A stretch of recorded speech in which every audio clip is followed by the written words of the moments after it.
you. It is an honor for me to present Advocate Maud Letzler. Actually, before I met her, I had a huge phobia for this word advocate. I always thought, these guys are after us, all the time. But I can tell you, if you are in trouble, you need to talk to to Advocate Letzler. Advocate, it means you have to be a doctor now. You can see I'm calling you out because she always has, your interest at heart. She specializes and she works in the field of clinical defense. So she's one of those who have been trained to work with you, to help you through your challenges, and hopefully represent you and defend you and make sure that you get the best legal service. She is a qualified international arbitrator and also a medical and health law mediator with a special interest in bioethical mediation. She works within the insurance, commercial, medical, and health law, and she is an admitted advocate of the High Court in South Africa. And you can see some of the credentials that she has. Maud, as I call you, I know we met last year, but I believe this is another important relationship, and I'm looking forward to learn more and more from you. Thank you, Maud. You may share your slides and take us through this particular session. Thank you. Thank you, Lesega. Okay, let's share. Let me see if I don't forget this time to press share. Yes.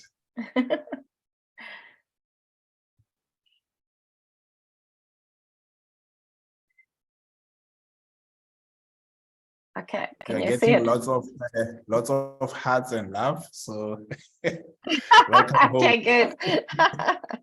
Okay, good. Thanks very much.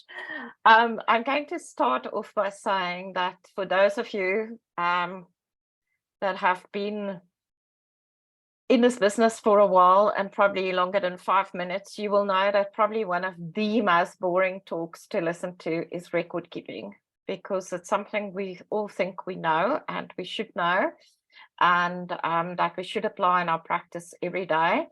And I'd like to use the analogy of basically legal procedure.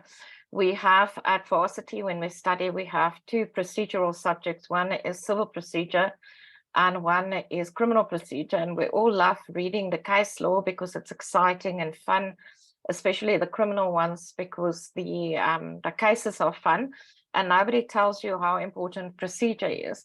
And then you get into practice and you serve an affidavit 5 minutes late and you get kicked out of court. And this is very much the same with medical record keeping, is that it's boring to listen to, it's boring to apply in your practice every day. That's not why you studied. You want to help people, but making a note of how you help people and when you help them and who you pass them on to and what you told them is as important as the work you do. So we'll start with the introduction, which I've basically summarized for you now, but proper record keeping is critical. You can't run a practice without doing it, and it ensures that your patients receive the right treatment and care. If there's multiple caregivers, especially in an instance where it might be a trauma patient in a hospital setting, and you can have up to 18 different professionals, specialists attending to the patient, then what you write down, what the nurses write down, become essential. Medical professionals are protected against potential risks if they actually write everything down. One of the complaints I've gotten over the years was that medical specialists don't refer down to the GP. So a GP will refer the patient up. The specialist would diagnose and prescribe, but never send a letter to the GP to inform the GP for the reason. The patient would return to the GP and request the medication they had before, and the GP will continue prescribing without really knowing the reasons and incur potential harm. A failure to keep proper records can lead to a wide range of risks, and it's not rocket science to know this, but it's good to be reminded of it. Clinical negligence: I can't defend you in court if I don't know how you treated this patient, and your say-so is not going to help. Data breaches: if you don't secure your network properly, There can be data breaches, and then also legal compliance like POPI and PIA, and also what the Health Professions Council and the National Health Act requires of you. So yeah, there's a host of things that you need to keep records for. I think in my field of practice, clinical negligence is probably the aspect that I look out for most. And clinical negligence can occur when a medical professional failed to keep proper records of a patient's medical history, treatment, and care. And this can result not only in misdiagnosis, incorrect treatment, and an adverse outcome for patients, but the patient history, both clinical and personal, is important here. And I'm going to use an example here for you of a patient whose history wasn't taken properly. She was admitted in public health. She was a call center operator. She had a parodectomy, and they decided to do a frontal entry, move the voice box out of the way, and never informed her that she wouldn't be able to speak properly for 6 weeks, and that there's a potential that this may last for up to 1 year. She went to seek alternative care, and ENT injected her before the time period that healing could finalize, and as such, the injury became permanent, and she then sued the doctors. She was never informed why in the first place she had to get a parodectomy, because all she understood was that she had calcium. That is literally what she said. I had calcium. I don't know why they went into my throat and operated on me. Nobody explained to her that her high calcium was as a result of why she needed a parodectomy. Nobody asked her what you do for a living. If they had asked and she had told them that she is a call center operator, the fact that she might not be able to speak properly for another 6 weeks to as much as a year, they would have known to discuss this with her in detail and explain it to her. So this led to a lawsuit, and that was what we get more often than not in these outcomes. She was made to sign an informed consent. The informed consent was done by the sister on duty, which I don't have a problem with, but the sister on duty also couldn't explain to her what the exact problem was. And again, it was noted that she's going in for calcium. So yes, it led to a lawsuit and a very expensive outcome. Patients can file lawsuits against medical professionals who may be held liable for damages, and as medical professionals may be unable to prove the validity of their medical decisions. This can make it difficult for them to defend themselves.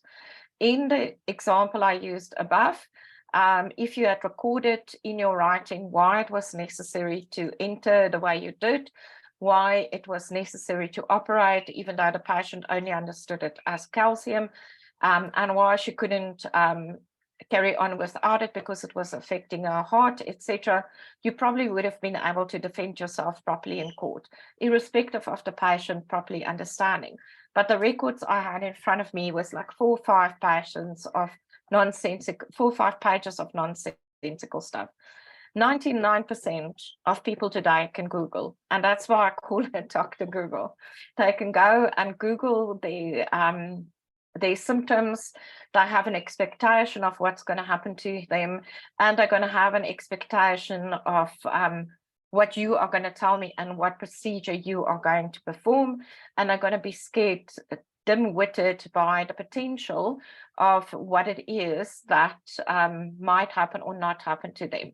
So when you talk to them, if you write every single thing down, and if you don't have time, put your recording on your device. The majority of us have smartphones. You press recording, you record everything you discuss with the patient.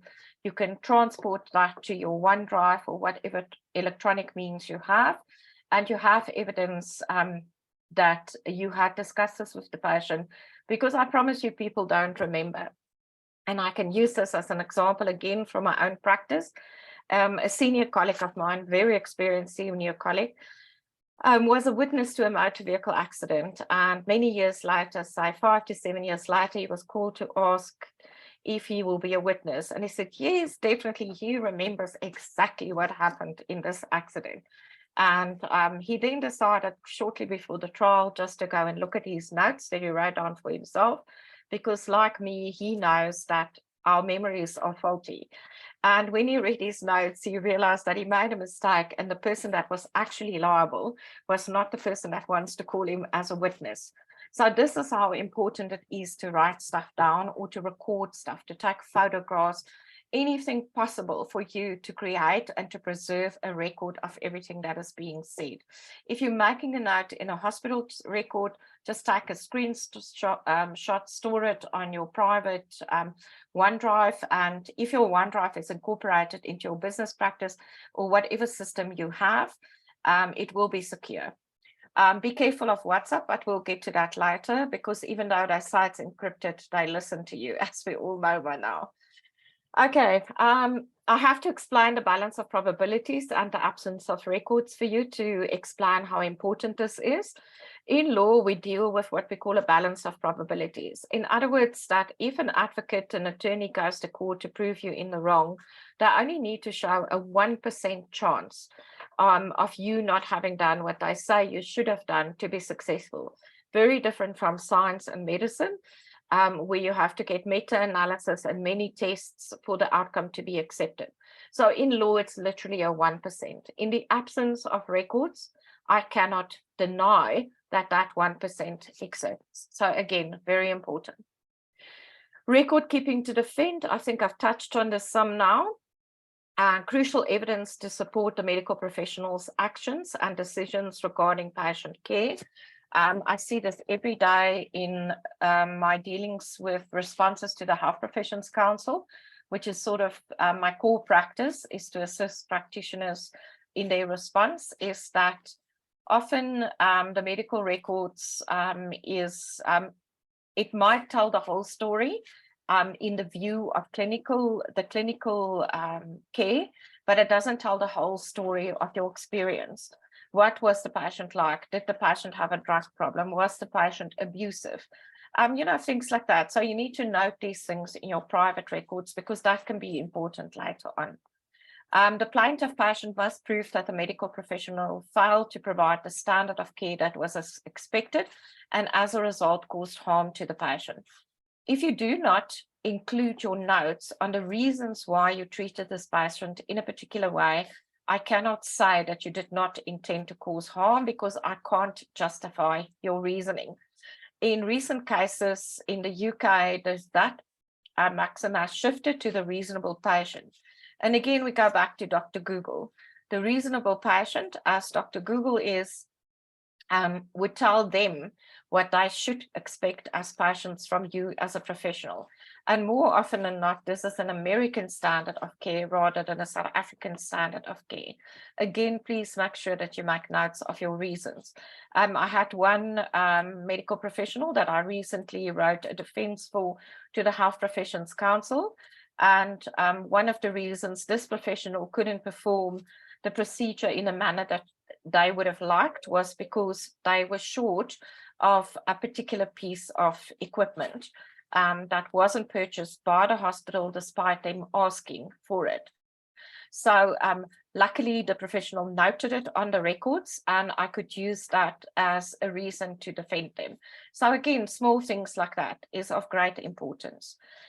Then every action or omission is judged and can be so for 3 years after the accident or incident rather, or more. And with this, it is important for you to understand prescription of negligence. I know that there's a whole host, especially in the insurance industry, of people that absolutely abhor the Prescription Act, and I can understand, because it basically means that a medical negligence claim doesn't go away for many, many years. Like the Prescription Act says 3 years after the incident, it will be prescribed, but there's certain maxims to that. Like for instance, a child, the prescription will only start running 3 years after their 18th birthday. So if you treat a baby, they can still sue you 3 years after they've turned 18. For the mentally incapacitated, it never goes away. The moment I appoint a advocate or a curator bonus to represent them, one can argue that that prescription starts running. But for the most part, the mentally incapacitated, whatever you treated them for, will carry on forever. Then the diagnosis and or determination of damages can also have an impact. Like there was a case in the Constitutional Court a while back where the court found that 5 years after the incident had occurred, somebody told this patient that the reason you walked out of hospital without a thumb is not normal when you went for a cast on your arm, and maybe you should go see a medical negligence attorney. This person then did that. The medical negligence attorney then got an expert doctor to report on the matter, and it was found that the cast was placed too tightly, which impacted on the nerves and caused permanent fallout. So the court found that in an instance like that, where there was no determination of the damages until many years later, that prescription still didn't come to an end. And the reason I'm including this is this gives you an idea of how long you should keep your records safe. And again, this is why you need an online portal where you can upload everything to and keep it safe for as long as possible, because you never know when those people are going to come back and haunt you. And when they do, you will barely remember. And that's not a negative on you. Trust me, I can barely remember my clients' names, and it's not because I dislike them or because, they weren't important to me, but because to me as an advocate, the content of every case is the most important. And I'm sure that for you as a medical professional, it's the same. The diagnosis, the treatment is more important than the person you see, especially in the context of a specialist where that person might have been referred on or you saw them in a trauma ward.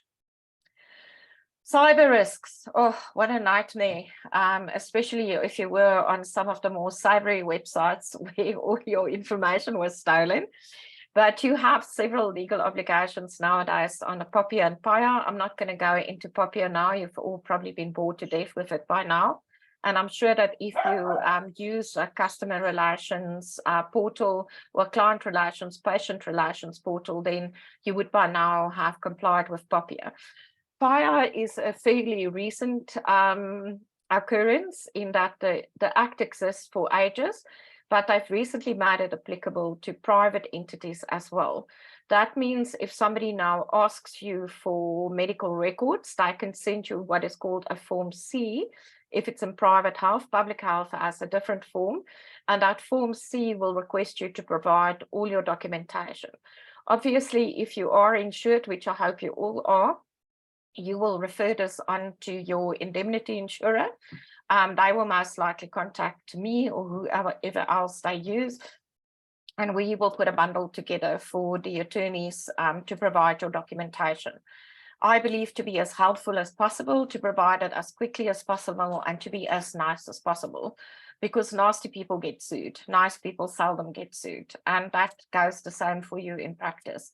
It's the nice doctors, even if they may have been in the wrong, that the patients remember best and that the patients remember us trying to help them. And then you would know the National Health Act and the Health Professions Council Code of Conduct also provides obligations in terms of record keeping. I always say to medical professionals not to worry too much about POPIA, because POPIA really incorporated the HPCSA Code of Conduct's document, or rather guidelines, in terms of how you should keep your records, especially as it goes to research material and referring it on to other professionals. So if you are familiar with the HPCSA Code of Conduct, you are unlikely to be at fault under POPIA. Then with increasing use of electronic medical records, there's a growing risk of data breaches. We all know this. Those of you who have at any point of time operated in the corporate world will know that people will send an email that looks authentic and you would open it, and in there would be a Trojan horse that goes out attacking your information and collecting it for themselves. One can never understand why your personal information would be of importance to them, but it's something they can sell on. There's data that you may have, say for instance, on patients with diabetes or HIV that I can sell on to somebody else because it will be of benefit to somebody that's prepared to pay for it. So you may think that your data is not relevant to them, but trust me, it is. ID numbers that I can use to marry some foreigner to, and then suddenly your patient is married and I don't know where these people got hold of their ID. Buying cell phone contracts, there's a million ways in which data can be used. And if a medical practice does not keep proper records, it might be vulnerable to cyber attacks, which can result in the theft of sensitive patient information. And here I just set it out: medical history, identification numbers, and financial data. I mean, you might have the bank details recorded. You might have your bank details recorded on there. So yes, medical professionals should seek advice from cybersecurity and clinical negligence expert to ensure their practices are protected at potential risks. Again, a grudge purchase to get somebody to come and check your papier if you don't already have somebody, or a grudge purchase if you have to insure against cyber breaches or anything like that. But what you will spend in money now, you will save in money later on. I often get clients that come to me. I recently had a friend, I absolutely abhor divorces. If any of you get divorced, don't phone me. So a friend of mine phoned me and said he's getting divorced and he just wants some advice, like they usually do, 5 of them in a week. And I said, okay, quickly tell me the story. And once he had finished telling me the story, I said, do you have an attorney? And he said, yes, I've gone to one now. I said, dude, it's too late. You've already messed up big time. But this is what you should tell the attorney, and tell the attorney to see if they can help you. So don't try and wait as long. As a medical professional, you would know, if I have a severe pain in my stomach and I don't come and seek your advice, by the time I come and seek your advice, I'm probably half dead.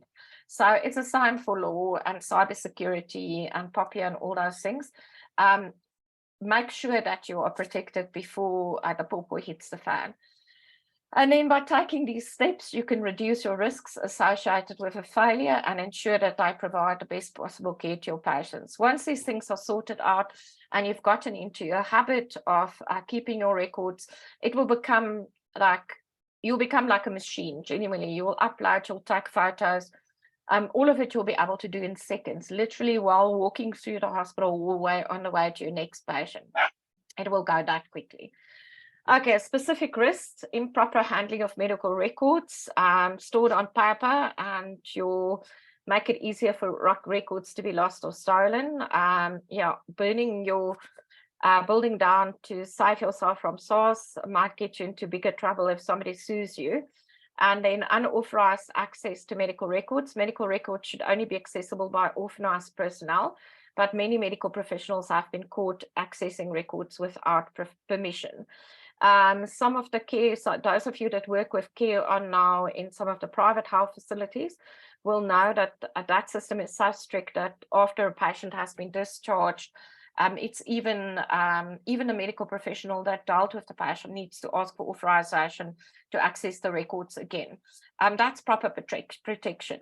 If you have an accountant, you have a receptionist, you may have your wife or your husband working in the office for you. They might have a glass of wine too many and discuss a very interesting case with their friends, or as my daughter would call it, the tea, will let the tea out without knowing. That's all a breach. So make sure that people are familiar with what safe access to records are and that they're not allowed to talk out. Inadequate security measures. Medical facilities need to have robust security measures in place to prevent unauthorized access, but many facilities have inadequate. And you will know while you're listening to this talk, whom of you here do not have adequate facilities. Sharing confidential information, as I just said, it might be somebody that on the chance casually works in your office that lets it slip. You must not share confidential information about patients with anyone outside the medical facility without their consent.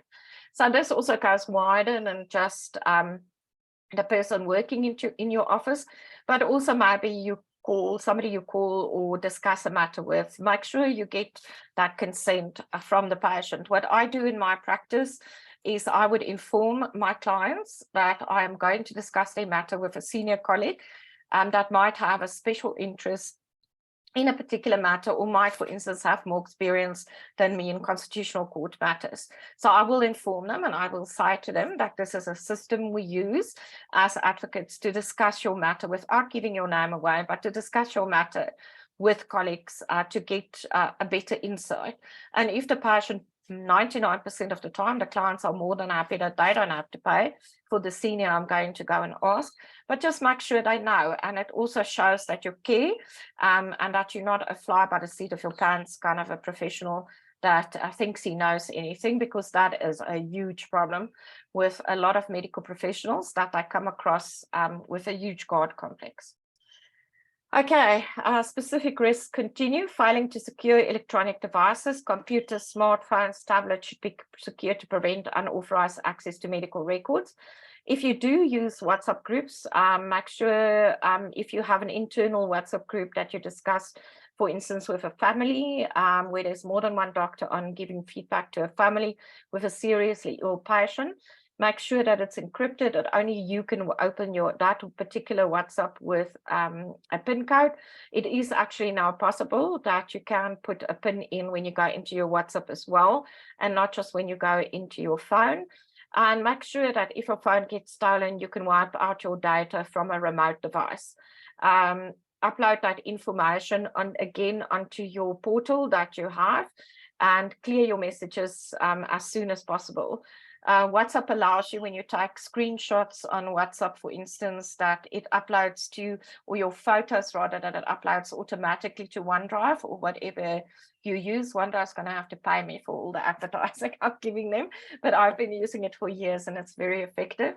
And if its own device is being used by everybody, make sure that that they actually have secured services on their own devices. I, for instance, use Gmail as my email. A lot of people actually did a poll on LinkedIn the other day, and more than 50% of people said it's unprofessional. But my reasoning for doing that is my Gmail emails never go away. I can archive it, I can store it, the data is always available. I can go as far back as when I first started using Gmail in 2007 to find information on the emails that was sent, information I sent to colleagues, matters that I dealt with. And for that reason, I continue to use Gmail.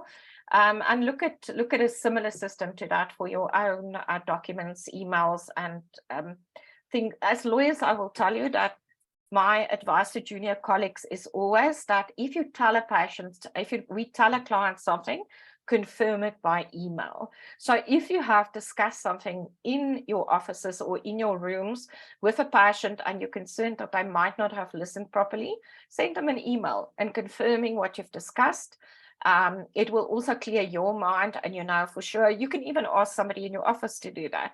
Look at your clinical notes, your PI, whoever you have assisting you, to send them an email confirming everything that was discussed that day and confirming that they consented, or confirming that they denied treatment, which is as important as consenting.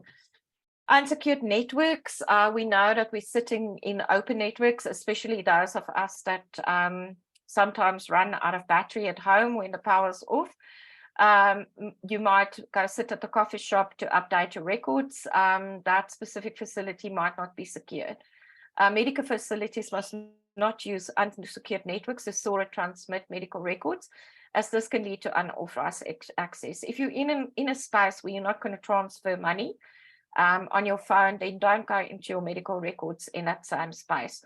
It's probably being overcautious, but one can never be too cautious. Neglecting to train employees. Oh, good Lord, you don't understand how many cases we have where the receptionist got the doctor in trouble. So medical facilities must train employees on how to handle medical records and how to protect patient privacy. As I stated earlier on, the receptionist, the accountant, the data capture, your wife or husband, whoever helps you out in the practice, your child over the holidays, they must know the importance of security and privacy. Reputational damage. This is not something we often think about when we maybe let it slip about a patient, or when somebody in our practice lets it slip. But patients lose trust in your practice and must seek care elsewhere. And, you know, we all feel it in our pockets if the money goes. And negative publicity, which can further harm your practice. I'd like to use public health as an example here, because we all know that the cerebral palsy cases in the past decade has seriously harmed the opinion that most people have of public health. And the main reason for that is why? Because there were no proper records. So, you know, these cases are won in court by the plaintiffs for vast quantities of money, because they failed to prove that the baby might have had pre-existing trouble, the mother might have had pre-existing trouble, and hence the outcome wasn't as a result of negligence. This is all due to improper record keeping, from the antenatal clinics all the way to the treating hospital. Practice protocols. Oh, I love protocols. If you ask me to defend you, one of the first things I'm going to ask you is send me your protocols in your practice and the protocols you provide to the nurses in the hospital where you operate. And that means how must I write down, treat you, phone, whatever the way they do it. So photographs, videos in hospital, in practice must be routine, must be followed, and must be written or captured. In other words, you as a medical practitioner is allowed to say to the nurses and sisters operating in the ward where your patients are hosted, to say to them, these are my protocols. I want you to call me immediately if A, B, and C happens. I want you to send me a WhatsApp if you think it's not that serious. I want you to write it down, the time you phoned me, my reaction, what information I gave you. Because often this is one of the things that trips us up. I had to defend a doctor where the hospital record only reflected seeing the patient once during the week. Meantime, the doctor was there multiple times. So on the hospital records, it looked like this doctor completely ignored the patient. Meantime, the doctor was there all the time. The patient can't remember it because they were drugged out of their skulls. So, you know, and the family was in and out. So they had to rely on a second witness, being the nursing staff in the hospital. And that's part of your protocols, is how to treat the patients that you had admitted to that hospital. Okay, case studies, procedural requests, intubation. I actually mentioned this to Dr. Mawela earlier on. I had a bit of a giggle with my cousin the other day who had a patient that didn't want to be intubated because he had a pre-existing condition. Unfortunately, during the operation, he had to be intubated because they couldn't do it without intubation, because they couldn't reach the place where the incision had to be made. The guy was furious and he's now threatening to sue the doctor. And I explained to him that this was a lack of informed consent. The patient's argument was actually that my cousin was arrogant.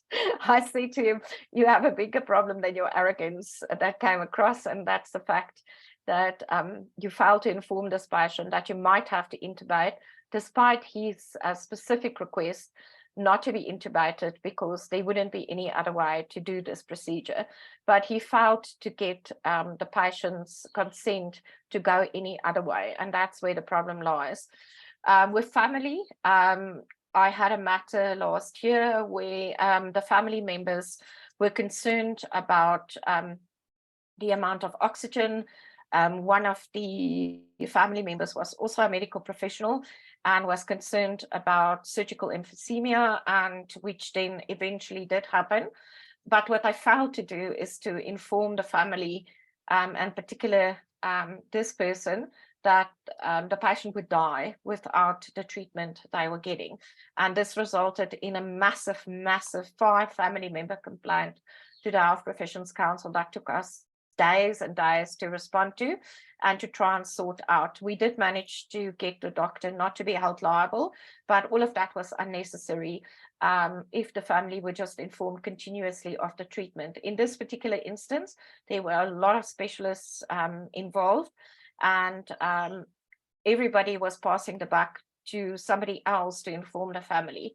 In a case like that, have a family group and all the specialists on there, and just give a quick note of why the treatment was given, how the treatment was given, and the condition.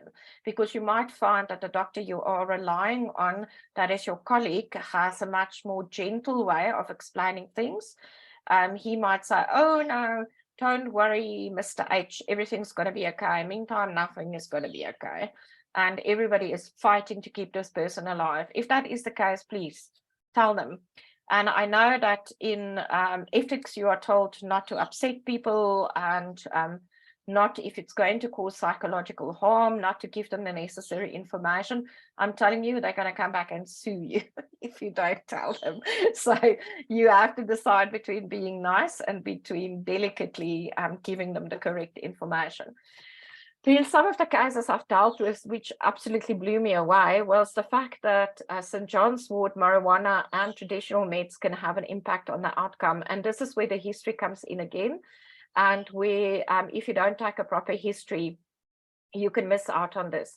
Now, in the research I did for one case, St. John's wort actually impacts on anesthetic, and it also has an impact on cortisol levels. So it means that when you're testing a patient, or when the anesthetist comes around to see the patient, one of the important things that he should be able to see on the chart is that this patient is taking St. John's wort or whatever other medication they take. I haven't been in hospital for a very, very long time, but I take a blank sheet with a list of stuff. When I fell pregnant with my first child, I took every single vitamin and meds in my cupboard with, and I put it on the doctor's table. I was like, I take all this stuff. Is any of it dangerous? But that's just because I had the knowledge that some of it might be. So make sure that your patients do that. Marijuana, it's become a big thing, especially under younger people, to use marijuana. Huge impact under anesthetic. So again, make sure you ask people, tell them you're not going to judge them or call the police, because it's not actually legal yet, even though everybody thinks it is, but it might have an impact on their operation. I made sure that after I did that research, to send it to every single person and all of my children's friends who I know use marijuana, to tell them that if you're in a motor vehicle accident or if you have to go for an op, please tell people you smoke marijuana. Traditional meds, there's no definitive research on the impact of traditional meds, but I did have one matter where the mom carried on bleeding after an operation, and there was a suspicion that the meds that the Sangoma had prescribed for her to have a son might have had an impact on thinning her blood. So again, be sure that you ask. Motor vehicle accidents, that's what MVA stands for. Get a proper history. We know in very busy public health facilities, most patients are in and out. Afterwards, the doctors will, or the lawyers will rely on what you wrote there. So you might be taking a GCS and getting a 15 out of 15, but the ambulance might have taken 2 hours to get there. And, you know, in the ambulance, the guy might have been non-compos mentors. And, you know, by 30 minutes, you are no longer the same person if you were not compos mentors during that period. So make sure you get a proper history and just note it. If it's a 15 out of 15 GCS, just record there that ambulance took 2 hours to arrive, which is not unusual, and patient recalls only being collected by ambulance.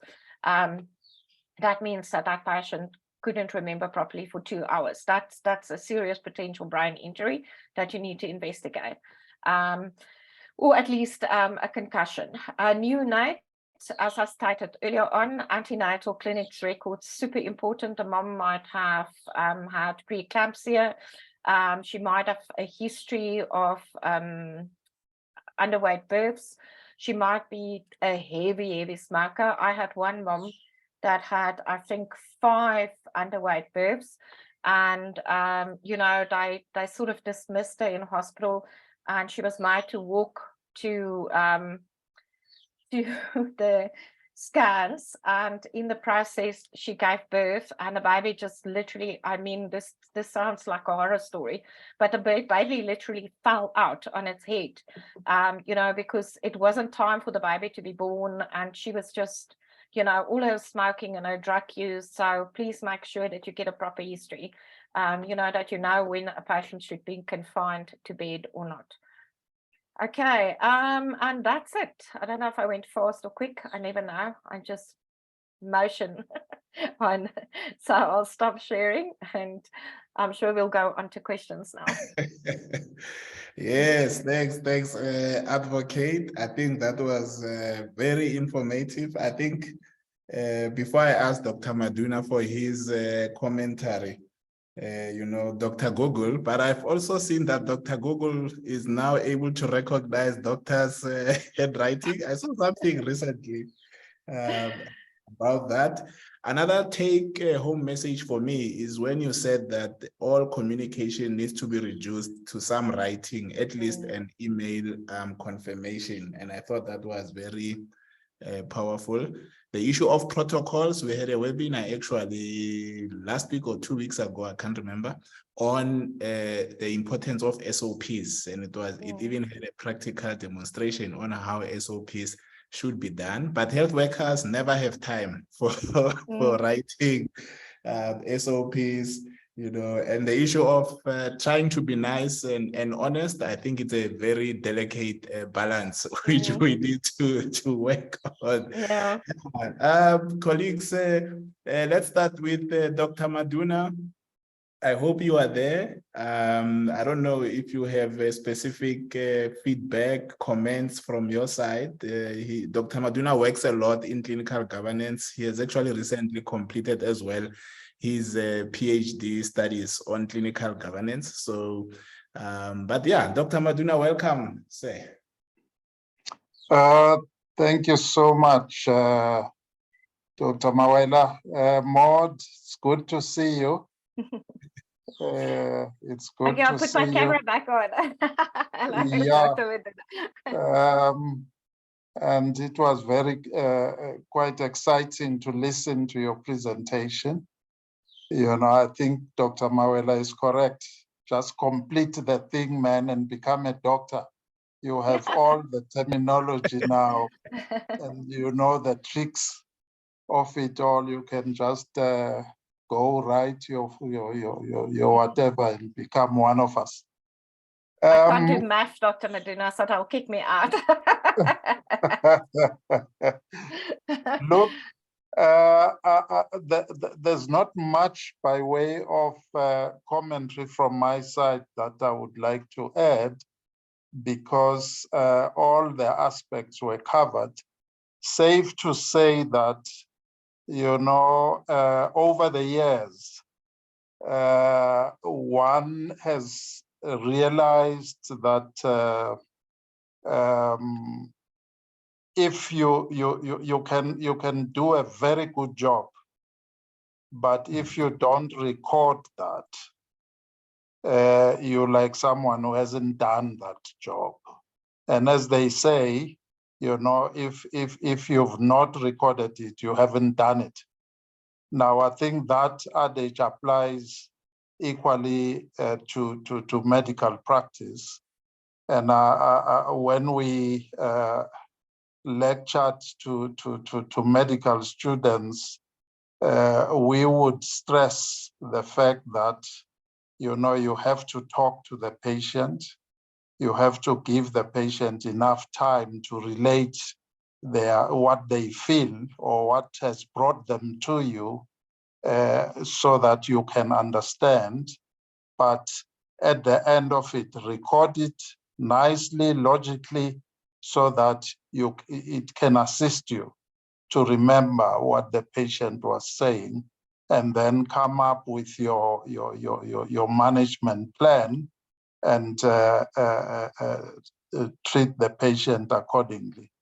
Now, the importance of keeping an accurate record is that if anything happens to you and that patient file is left behind, your colleague who takes over the treatment or who will come after you should be able to follow where it all started, what was done, what tests were done, and everything, so that they can then continue with the management of that patient.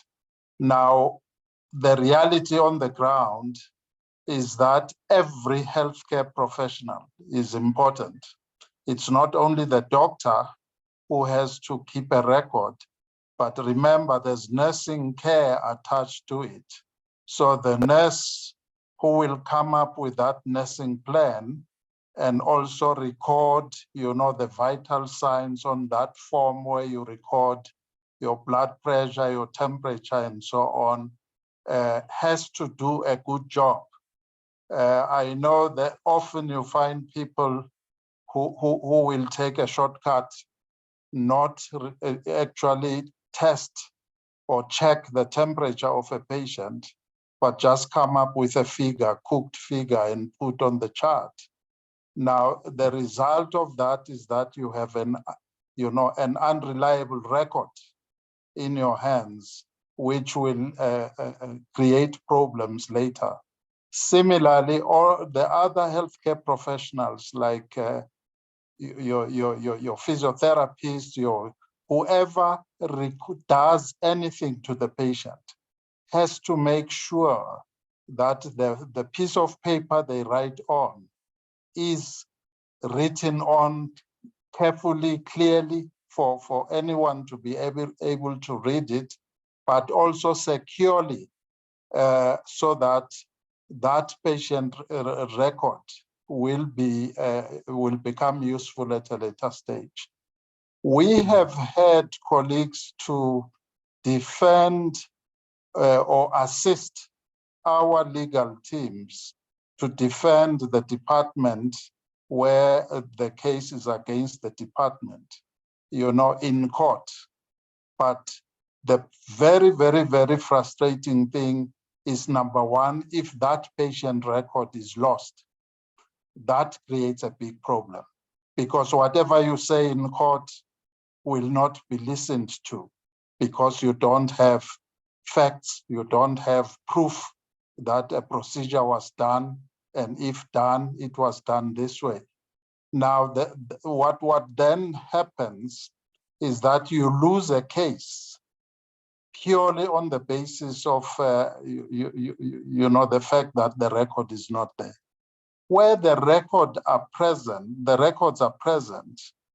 the biggest frustration we've come across is to have something written on paper that you can't read, and issues of the date when that record was made, issues of the time when that record was made, and issues of clarity in terms of what's written, legible records, but also importantly, a clear indication of who made the record, your name clearly written for anyone to know who wrote, and then of course your signature and qualifications.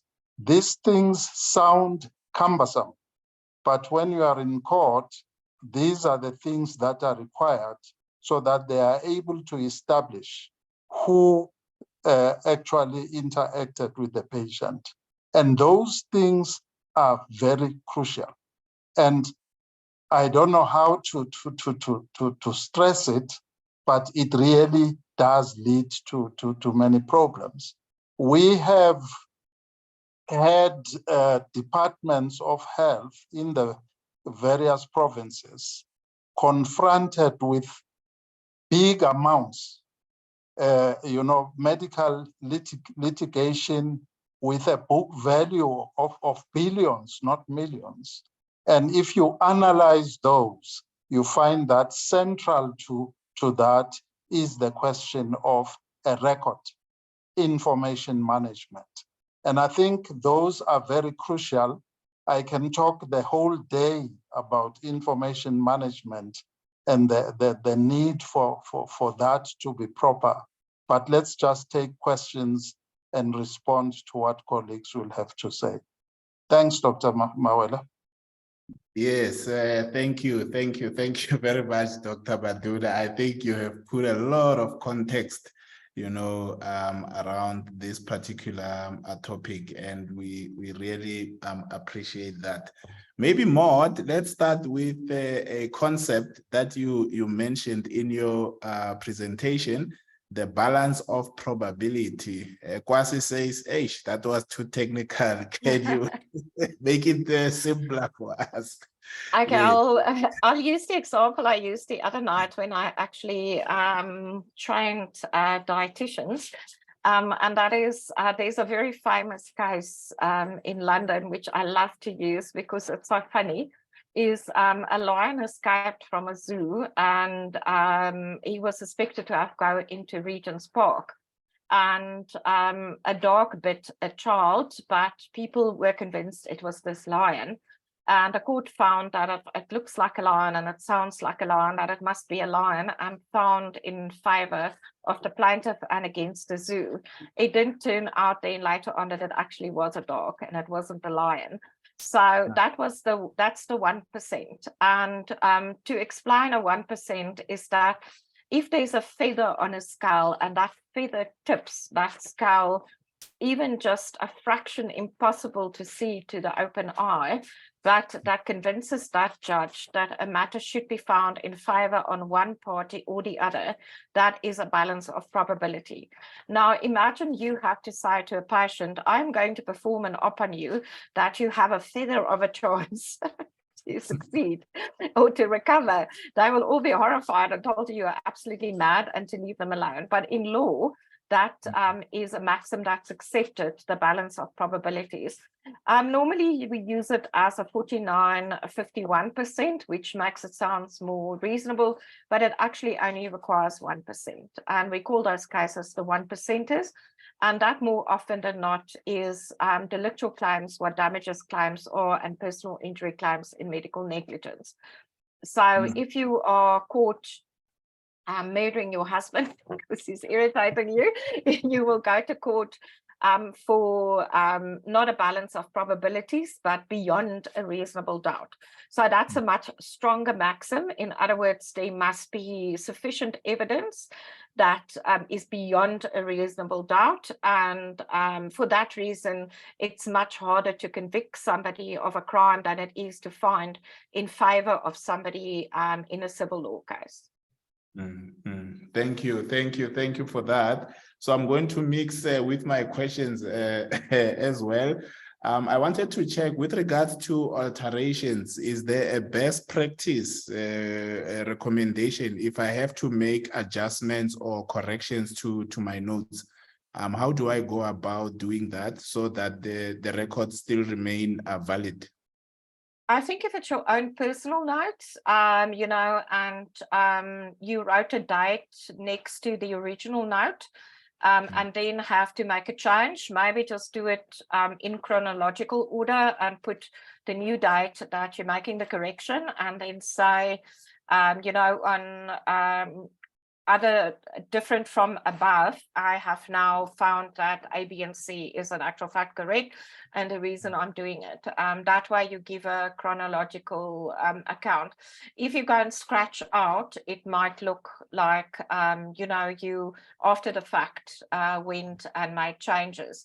I've just come out of an arbitration that finished last week, where one of the debates was if the signature on the front page of the agreement was there or not before the parties entered into the agreement. And because this was a crucial signature, we argued about that signature for an entire day.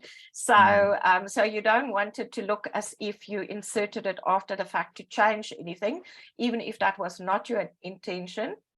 And again, there's now, for instance, if you look at some of the electronic systems that are available, there are pens where you can make notes which automatically transcribes to your computer. So invest in all these electronic things that are available. They are amazing. Where you can actually, as you're writing stuff, especially if like me, you write like the devil won't even be able to read my handwriting. And I've on occasion had to ask judges to stand down so I can try and decipher my own notes So I completely forgive you if you write ugly, but make sure you transcribe it afterwards for your own purposes. And also that if you can get one of those facilities where you either record what you are saying or a pen that automatically transcribes it for you and records it electronically. Superb, superb. So I saw someone who was saying, you did mention that we could capture records via audio. Can we take consent via audio, considering that maybe there's no signature? How does that work? Yeah. No, I think so, definitely. And I think, for me, and, in a court of law, you might have somebody saying, oh, you can't do that because of privacy laws. I can't see how that is because, if you weigh that up in our constitutional principles of the right to life, because essentially what you are saying, or dignity in care, which is also one of our constitutional principles, what you are saying is, I want to ensure that this person is treated with dignity and appropriate care. And for that reason, I would like to record what we're discussing. And if the patient wants, you can even forward that recording to them. I have a free app that I downloaded in like 5 seconds on my iPhone. And I'm sure you get it on the majority of phones, which I just press when I'm going to see clients, because most of the time I go to the hospitals, not to inconvenience the practitioners. And while I'm sitting there, I just say to them, I'm recording our conversation. It's a privilege between us. If they want, they can have a copy of it. And this particular app, even it records the venue. So it will say, for instance, I'm at Nedcare Mill Park. And then it's just for me to go and change that name to the doctor I saw, and it records the entire thing, and I can then transfer that to another online file that I have, for later to listen to, or I can forward it to the indemnity insurer for their records if they need it. But I do it with consent. In South Africa, our law does not prevent you from recording without asking the other person. But it's best to just ask and say to them for their safety, you are going to record the conversation, and are they happy with it? If I was a patient, I would have loved it. For me, it would have shown additional care on your side. Interesting. If I may, Dr. Mawela, yes. if I may, just to get Maud to comment on the fact that nowadays we have court cases that are conducted virtually. And I think issues of, getting consent virtually and so on are happening. So maybe it's not that much of a challenge anymore. It's one of the things that COVID has come to teach us, that we can do things differently, but correctly. Maud? No, absolutely. I completely agree. And I think if you look, we've had the Electronics Communications Act for years. I think I was a baby junior in 2007 with a senior counsel that didn't want to argue it. And I said, I'll argue it because I was so adamant that the email that the person received was valid, even though it was just an email. Now there's a lot of cases that say that you can use emails as consent. You can even now email a summons to somebody. So it's now accepted to also serve court processes via email. So our law has gone very, very far in terms of electronic communication. And the only thing that you would have to do is, if you use the recording, and maybe you are using a recording that somebody else made, is just to get that person to confirm that they made the recording. It's the same with photographs. There's a specific section in law that if you, what we call discover, in other words, you're making it available to the other side in a court case, you just have to inform them that you are the person that did the recording, or you are the person that took the photographs. I absolutely love practitioners that send me photographs. Trust me, I'm not bored by gory stuff. I want to see what that went on there. And I also want them to make me notes on top of the photographs. And it really helps, especially with the Health Professions Council, to explain exactly how the procedure was undertook. And you could also then justify what you did. In actual fact, when I myself went in for the op, I told the anaesthetist to please take photographs. He thought I was totally mad. So Yeah. So as much information as you can get.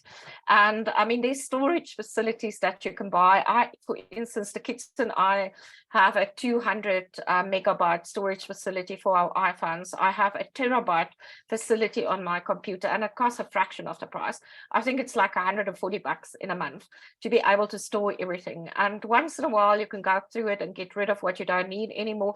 But you don't even need to anymore. There's to store data has become so easy if you do it electronically, and it just protects you for such a long period of time. And one day when you are retired, you can read through your notes with a glass of wine and have a good chuckle. Let's start with a lighter question, then we'll go to another bigger question. Public health servants, do they need a malpractice cover? Because someone asked that question to say, I'm a public health servant. Do I need to protect myself, or I'm 100% covered by someone else? You are covered if you are employed under what we call vicarious liability, but it can be clawed back from you under the common law. Maybe Michael or Camilla can chat about that, but I think they do actually have a public liability insurance for people in public health, but you can ask one of them about that. So I think, and also just for your history, I mean, we all know that if you have a medical aid and you haven't been on a medical aid for 10 years, they actually, penalize you for that. And I think if you have to sign, you have a history of medical cover, or rather of indemnity cover, then you will be much more attractive as a client going forward, especially if it's with the same insurer, and you might actually be able to negotiate a good rate, because we all know that insurance cover, especially if you're going into specific specialities, can be crazy. I think Camilla wants to add to what I said. Perfect. So as Maud said, if you're a state practitioner, the government is vicariously liable for your negligence. But in saying that, you need to be operating in your course and scope of business. So we have a state policy that covers state practitioners. It's a free state policy. It gives state practitioners 250,000 rands legal defense, as well as 5 free psychology visits for trauma and that sort of thing. It's free, Camilla. Can you repeat that? It is free. And if you ask nicely, that might include for you to come and see me if you're in trouble. All right, colleagues, I'll be getting more information for our public servants on this particular option, so that you can then explore that. I think, Camilla, we will talk about that one further. Maud, there is a number of questions around disclosure and access to records. I'm just grouping them, in private, medical schemes, family members, someone who's deceased, people looking for records, lawyers,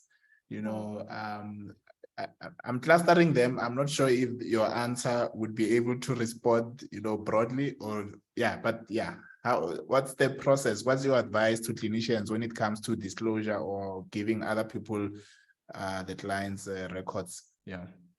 I think if it comes to your practice, then immediately inform your indemnity insurer.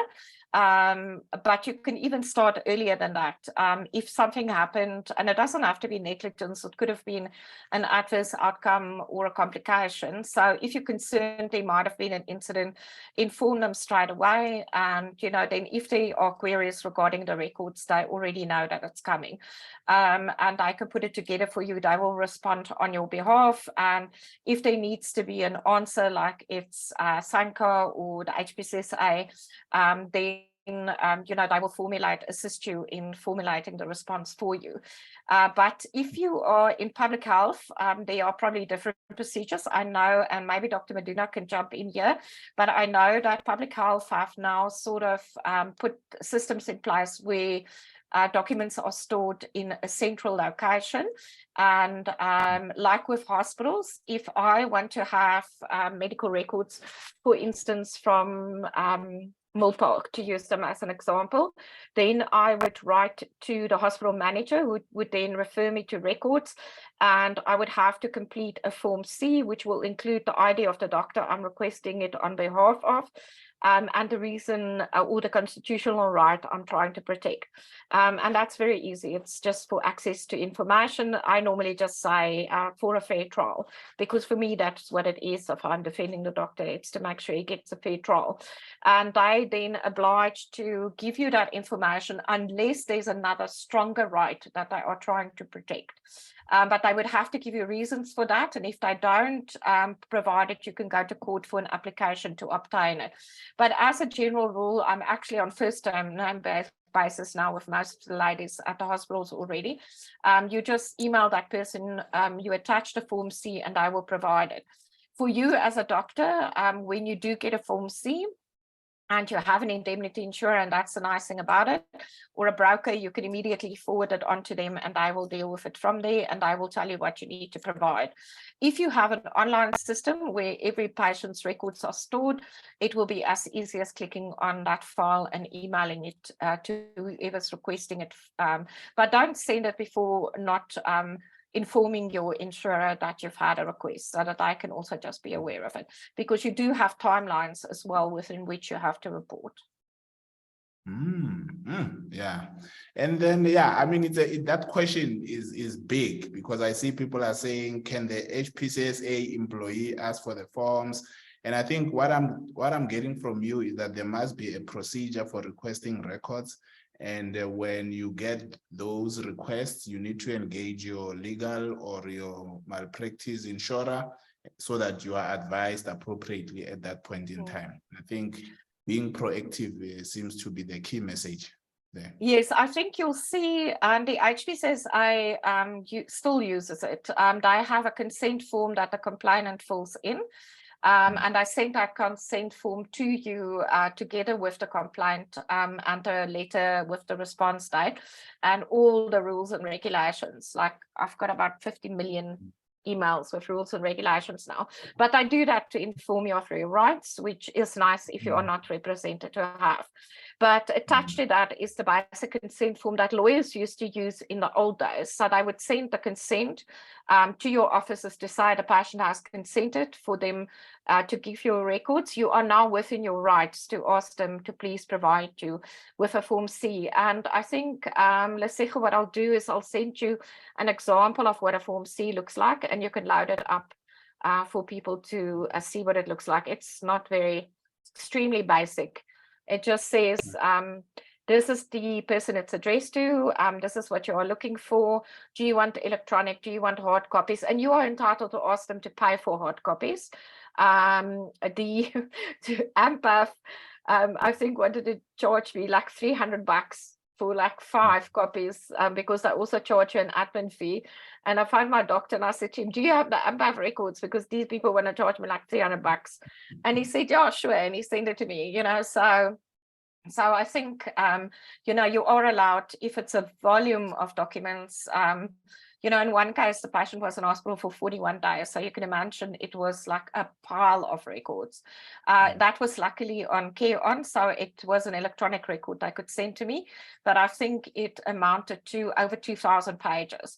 So if it's not electronic, you are allowed to charge an admin fee to send it. Superb. Colleagues, I'd like to take one hand live question after this question, because I think we are about to close the Q&A discussion. I know we have a lot of questions. We will discuss maybe a follow-up session at some point so that we can try and go through. But Maud, so someone was asking, can they complete a legal or medical records on behalf of a colleague? They specifically mentioned signing a J88. I know you saw that. I think a J88, and also I think it's a D21 or D something, the one you complete for a natural cause of death. Those can be completed by a person that didn't see the patient, the same as with an MVA form. So if you are a general practitioner and a patient comes to you that was in a motor vehicle accident, but he didn't get the MVA form, I think it's called RAF 1 form. I don't know what I call it now, but it's number 1 in all those forms that you have to fill in. You can't fill it in on another doctor's behalf. You can just start from what you view or the records you have perused and include the records that you have perused in doing so. Especially with a J88, I think you might have to take into consideration that you might have to be called as a witness. So make sure that those records you are relying on to complete the J88 is also in your possession if you are later on called to testify on that form that you completed. Superb, superb. Let's hear from Zizo. Zizo PT, you may unmute. Zizo. Hi, Zizo. I think I answered Zizo's question because they hand went down. Okay. Zamazile, I think these were the 2 hands. Zamazile, okay. Dr. Maduna, I have I don't know whether it's a question or comment, which is from me. I've heard more talking about documenting the context under which an incident happens. The issues of, I didn't have this equipment, or this was a difficult, things that we do not necessarily always document in our clinical notes. Then I thought of your incident reporting, process, which is probably the only document that I know of which asks, about patient-related factors, health system factors. But I know that clinicians have a fear of completing such incident report, because if you report it, you tend to have more, contextual information, which can be helpful later on when maybe that particular incident becomes a legal case. Dr. Maduna, would you like to maybe make a comment around the importance of reporting incidences and documenting things immediately before you even forget this important context, which would be later needed? Yeah.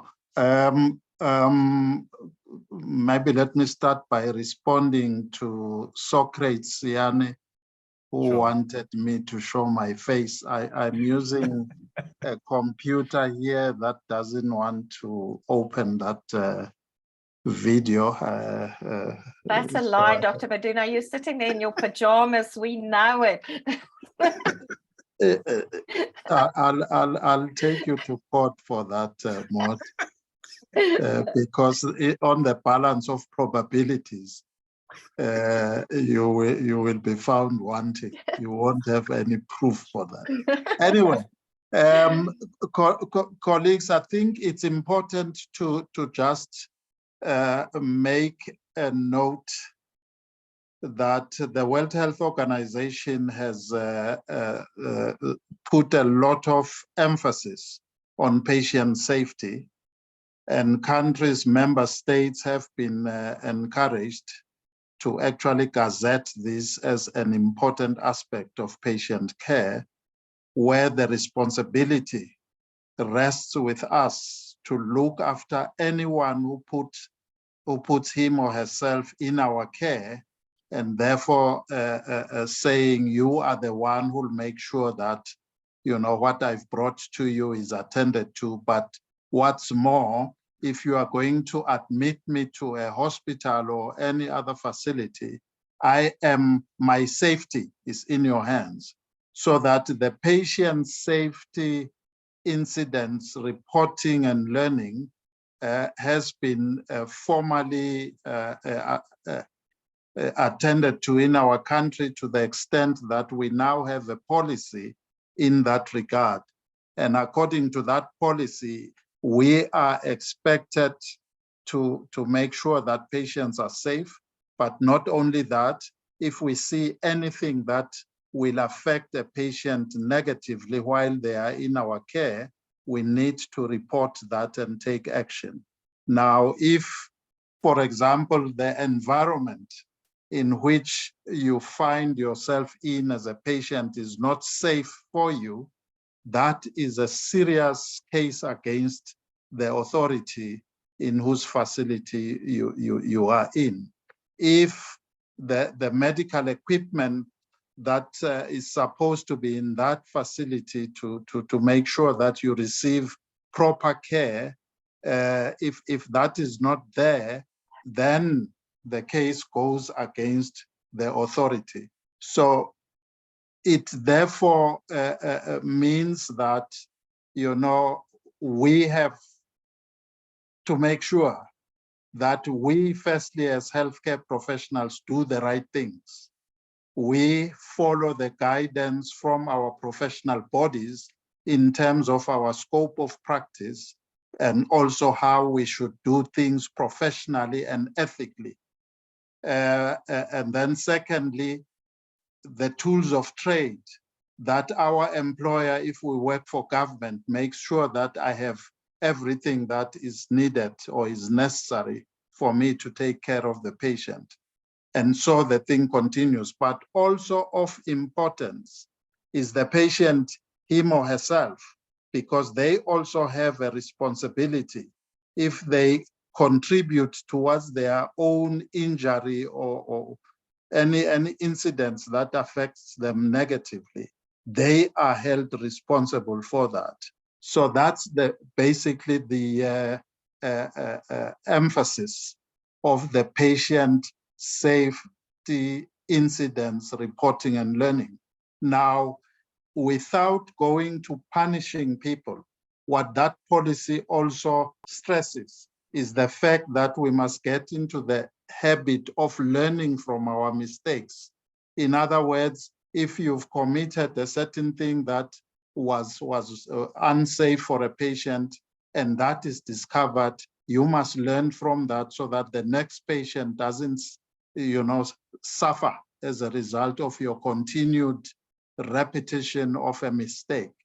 That's the policy. I just wanted to quickly rattle through it, but obviously, Dr. Mawela, you need a second session for us to cover all aspects of record keeping or information management, because it is indeed a big subject.